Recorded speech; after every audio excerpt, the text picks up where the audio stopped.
Hello बच्चों, आज का हमारा topic lines and angles, class 7th chapter 5। कुछ basic introduction lines and angles के बारे में। लाइन सेगमेंट, जब हमारे दो एंड पॉइंट्स होते हैं किसी भी लाइन के, सपोज दो एंड पॉइंट्स हैं, ये भी एंड पॉइंट है और ये भी एंड पॉइंट है, ए एंड बी, इसे हम बोलते हैं लाइन सेगमेंट। जब एक एंड पॉइंट है और दूसरा नहीं है, ऐसे है, इसे हम बोलते हैं रे। यहाँ पॉइंट का कोई भी नाम हो सकता है। जब कोई भी एंड पॉइंट नहीं है, दोनों तरफ एरो है, इसे हम बोलते हैं लाइन। तो लाइन सेगमेंट के दो एंड पॉइंट्स होते हैं, रे का एक एंड पॉइंट होता है और लाइन का कोई भी एंड पॉइंट नहीं होता। एंगल्स, अगर हम दो रेज को, ऐसे एक रे और एक दूसरी रे, दो रेज को एक कॉमन वर्टेक्स पे ज्वाइन कर दें, इसे बोलते हैं एंगल। हर एंगल की दो आर्म्स होती हैं, जैसे ये O, सपोज ये पॉइंट है A और ये पॉइंट है B, तो OA एंड OB ये हैं आर्म्स। OA और OB हैं arms of the angle and O is vertex. किसी भी एंगल के लिए दो रेज अगर एक कॉमन वर्टेक्स पे ज्वाइन होती है, उसे बोलते हैं एंगल। एंगल कॉम्प्लीमेंट्री हो सकते हैं। कॉम्प्लीमेंट्री एंगल होते हैं, जैसे इस फिगर में देखिए, ये 30 और ये 60, इन दोनों का सम क्या आ रहा है? 30 प्लस 60 क्या होता है? 90। If the sum of the angle is 90 degree, तो हम उसे बोलते हैं कॉम्प्लीमेंट्री। नेक्स्ट देखो, नेक्स्ट है 35 और 65। 35 प्लस 65 भी 90 होता है, तो उसे बोलते हैं कॉम्प्लीमेंट्री। अगर दो एंगल्स का सम 90 डिग्री हो तो हम बोलते हैं कॉम्प्लीमेंट्री एंगल। अगर दो एक्यूट एंगल, अब इसमें कुछ डिस्कस करने के लिए दिया हुआ है, सपोज दो एक्यूट एंगल कॉम्प्लीमेंट्री हो सकते हैं। यस, दो एक्यूट एंगल ही कॉम्प्लीमेंट्री होंगे, एक एक्यूट और एक ऑब्ट्यूज कॉम्प्लीमेंट्री हो ही नहीं सकता। ठीक है, तो दो एक्यूट एंगल कॉम्प्लीमेंट्री हो सकते हैं। यस, हो सकते हैं। कब?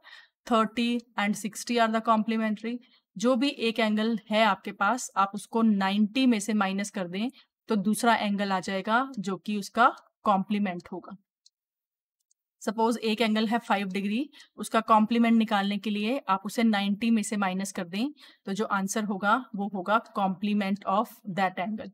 तो 5 degree and 85 are complement of each other. Complementary निकालने के लिए हम उसे 90 में से माइनस कर देते हैं। ऐसे ही चलते हैं सप्लीमेंट्री एंगल की तरफ। सप्लीमेंट्री एंगल्स का सम होता है 180। तो अगर दो एंगल्स का सम यहां पर दिया हुआ है 60 प्लस 120, सम क्या है? 180, तो angles are supplementary. Next example 68 and 112, इनका सम भी क्या आएगा?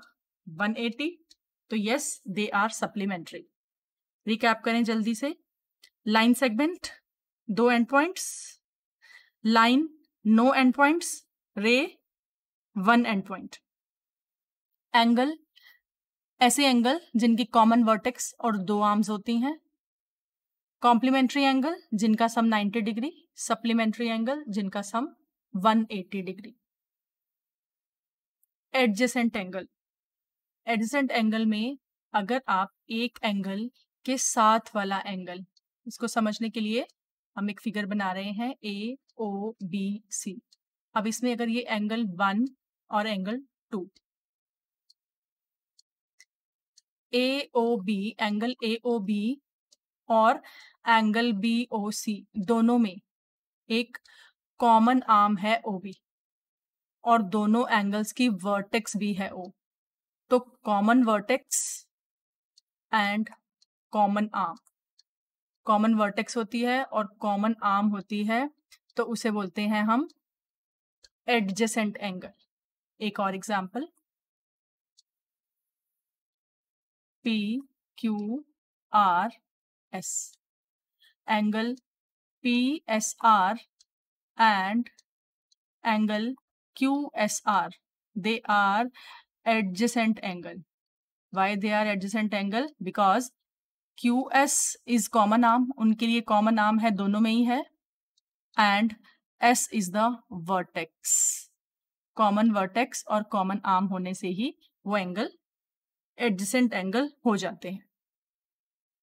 लीनियर पेयर, एक लाइन, जब भी हम स्ट्रेट एंगल बनाते हैं, एक लाइन, ये लाइन हमेशा 180 डिग्री की होती है. अगर इस लाइन से हम कोई एंगल बना रहे हैं, इस लाइन के ऊपर कहीं पर भी एक एंगल बना दें. अब ये दो एंगल बन चुके हैं, इसका नाम दे देते हैं AOBC.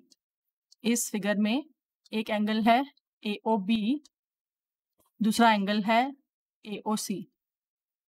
ये दोनों एंगल एक ही लाइन पे लाई कर रहे हैं BC, तो इन लाइन का सम होगा 180. हम इसे बोलेंगे लीनियर पेयर. लीनियर पेयर मतलब एक ही लाइन पर बने हुए दो एंगल. एक और एग्जाम्पल, ये लाइन, इस लाइन पर बने हुए कोई भी दो एंगल, सपोज हमने ऐसे भी बना दिया, तो A, इसको थोड़ा सा हम एक्सटेंड कर लेते हैं,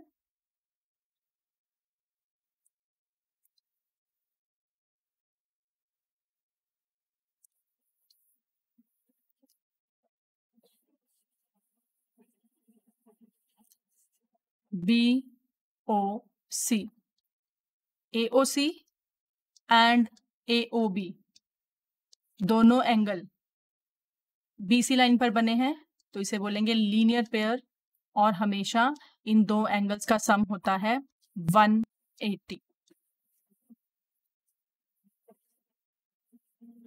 वर्टिकली ऑपोजिट एंगल, जब भी दो लाइंस आपस में इंटरसेक्ट करते हैं, तो लाइन है AB और CD, दो लाइंस इंटरसेक्ट कर रही हैं O पर, तो जो ऑपोजिट एंगल है, एक इधर और एक इधर, ऑपोजिट एंगल है, मैं नाम दे रही हूं एंगल 1 एंड एंगल 2. एंगल 1 है angle BOC, angle 2 is angle AOD. इन दोनों को बोलेंगे वर्टिकली ऑपोजिट, क्योंकि एक लाइन के वो वर्टिकली ऑपोजिट है. ऐसे ही अगर हम एंगल लिख रहे हैं AOC, AOC ये वाला एंगल है, तो इसका वर्टिकली ऑपोजिट होगा BOD. तो AOC and BOD are vertically opposite angles. Exercise 5.1. Question number 1. Find complement of. Find complement. Complement के लिए आपको भी बताया था 90 में से माइनस करते हैं, तो first part complement of 20 degree will be 90 minus 20 70 degree. ठीक है, कॉम्प्लीमेंट निकालने के लिए 90 में से minus. Second part complement of 63 will be 90 minus 63, that will be 27 degree. Same way, third part, same you can write, complement will be 90 minus 57, मतलब 33 degree. Okay, third part. Question number 2, find supplement. Supplement के लिए 180 में से minus करते हैं supplement angle. तो second question, first part supplementary angle of 105 will be 180 minus 105 means 75 degree. Second part, supplementary angle of 87 degree will be 180 minus 87, that will be 93 degree. Third part, supplementary angle of 154 degree will be 180 minus 154, means it will be 26 degree. Okay. Question number 3. Identify the following pairs of angle as complementary and which are supplementary. आप check करेंगे दोनों angles दिए हैं तो add these two angles, दोनों angles को add करो. First part 65 plus 115, इनको ऐड करोगे तो आएगा 180. 180 कौन से होते हैं? सप्लीमेंट्री. ओके.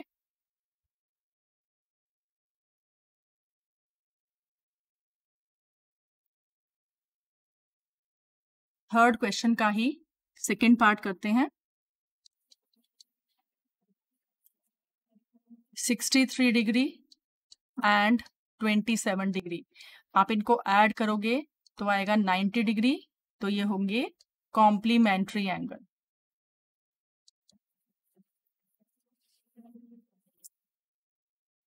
थर्ड क्वेश्चन का नेक्स्ट पार्ट करते हैं. 112. थर्ड क्वेश्चन का next part 112 degree and 68 degree, दोनों को ऐड करेंगे तो क्या आएगा? थर्ड क्वेश्चन का ये थर्ड पार्ट है. ऐड करेंगे तो आएगा 180. So they are supplementary. Third question fourth part 130 and 50. 130 and 50, इन दोनों को ऐड करोगे आएगा 180. तो हम बोलेंगे ये कौन से एंगल है? सप्लीमेंट्री, क्योंकि जब दो एंगल्स का सम 180 आता है तो वो 1 सप्लीमेंट्री होते हैं. जब उनका सम आता है 90 डिग्री तो वो कॉम्प्लीमेंट्री होते हैं. नेक्स्ट थर्ड क्वेश्चन का fifth part 45 and 45. Question number 3 fifth part 45 and 45, दोनों को ऐड करेंगे. 45 प्लस 45 क्या होगा? 90 डिग्री. तो ये क्या हो गए? कॉम्प्लीमेंट्री, क्योंकि दोनों का सम 90 है. Complementary. Question number third sixth part 80 and 10. 80 and 10 add करेंगे. 80 प्लस 10 90. 90 क्या होता है? Complementary. Question number 4. Find the angle which is equal to its complement. एक एंगल जो अपने कॉम्प्लीमेंट का इक्वल है. Let the angle is x.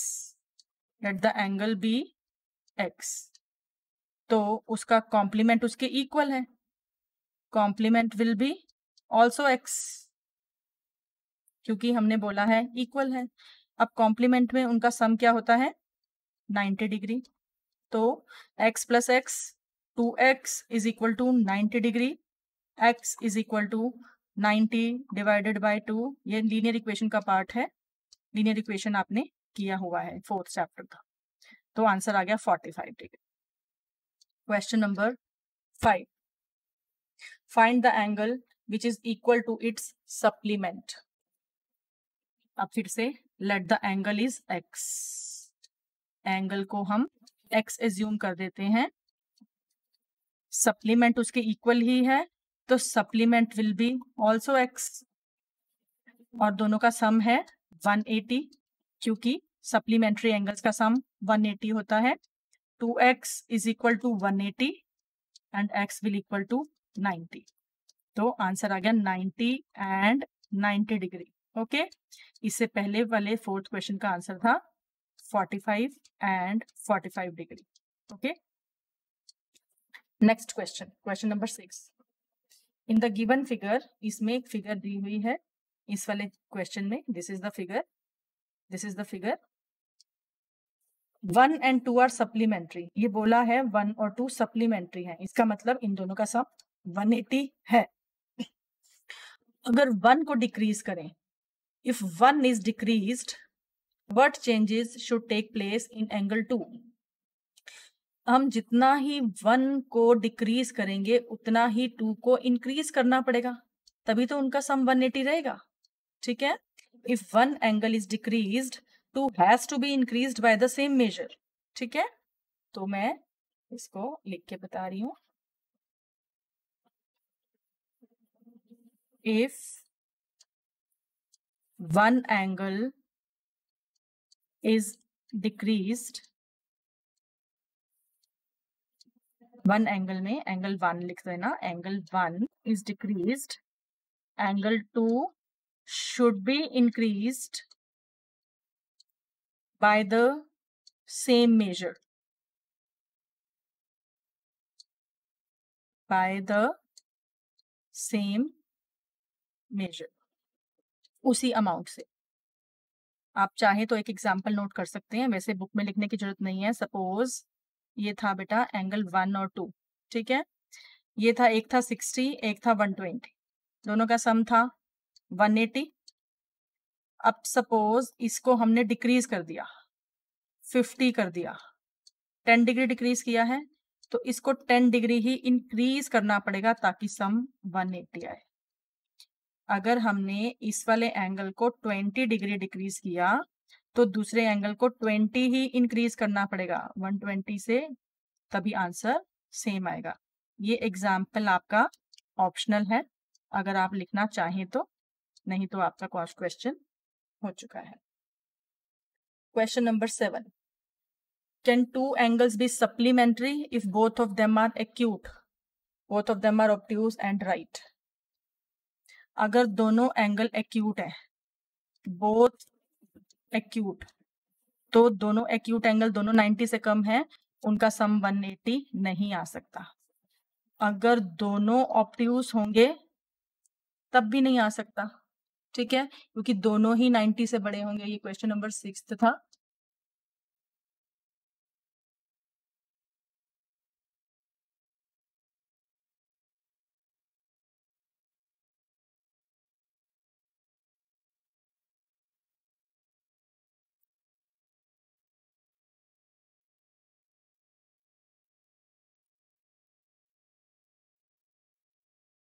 चलिए, क्वेश्चन नंबर 6.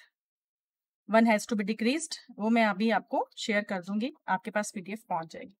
क्वेश्चन नंबर 6 में एक को इंक्रीज किया था, 1 is decreased, 2 has to be increased, angle 2 should be decreased, increased. Okay, example में आपको स्क्रीन शेयर कर दूं. ठीक है.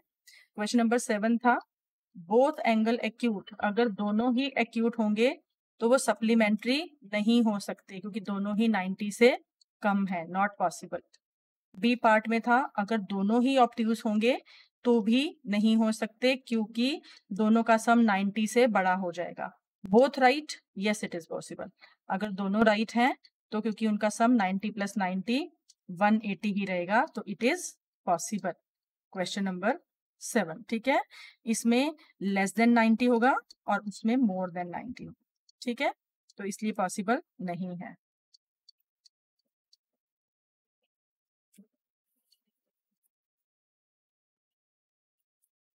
Question number 8. An angle is greater than 45, its complementary angle greater than 45 or equal to 45 or less than 45. अभी हमने ये question किया था, क्वेश्चन नंबर 4. देखो, अगर एक एंगल 45 था तभी तो उसका कॉम्प्लीमेंट 45 आया था क्योंकि दोनों का सम 90 है. ठीक है, तो इसी क्वेश्चन को फिर से है कि अगर आपने, तो बोथ शुड बी 45. एक 45 है तो उसका complement should be equal to 45. ठीक है, बोथ शुड बी 45 और its complement should be equal to 45. ठीक है, दोनों ही 45 होंगे, नहीं तो उसका कॉम्प्लीमेंट 45 होगा. एक ही बात है, दोनों इसको लिखने के तरीके हैं. Question number 9. अब 9 को यही करते हैं. In the adjoining figure, in the adjoining figure, 1 is adjacent to 2, ये एंगल 1 है, ये 2 का एडजेसेंट है या नहीं, अभी आपको बताया था एडजेसेंट एंगल में कॉमन आर्म होती है, इसमें कॉमन आर्म है ना, तो हम बोलेंगे yes it is adjacent angle. Okay, next question, next part, AOC is adjacent to AOE। अब AOC और AOE इनमें कोई कॉमन आर्म नहीं है, कॉमन आर्म नहीं है ना बेटा, क्योंकि ये वाली वो पूरा उसका पार्ट है, तो हम इसको बोलेंगे no they are not adjacent. Second part हो गया आंसर नो। ठीक है, third, COE and EOD, COE ये वाला और EOD ये वाला, ठीक है, क्या ये लीनियर पेयर बना रहे हैं? देखो आप, एक लाइन बन गई ना, मैं इसको रब करके दोबारा बता रही हूँ।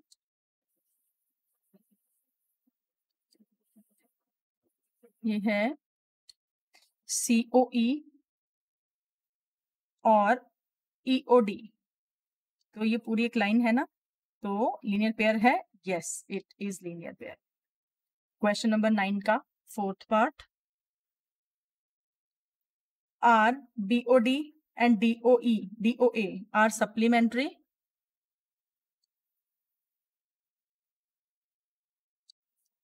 बोला है उसने क्वेश्चन में BOD ये वाला एंगल है, और DOA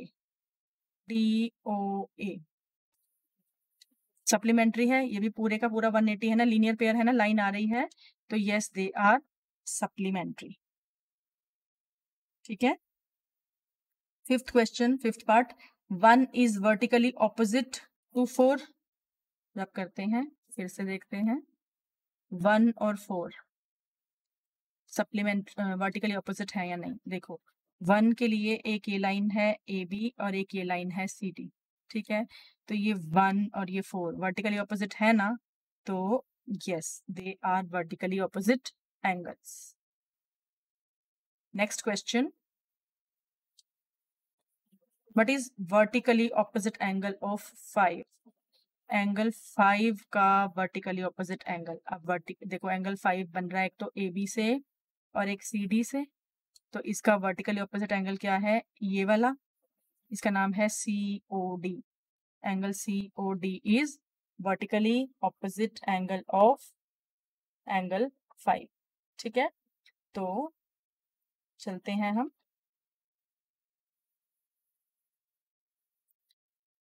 नेक्स्ट क्वेश्चन की तरफ। 11, 12, 13, 14, 10th question is also remaining. अभी 10th क्वेश्चन भी हम नेक्स्ट वीडियो में ही करेंगे।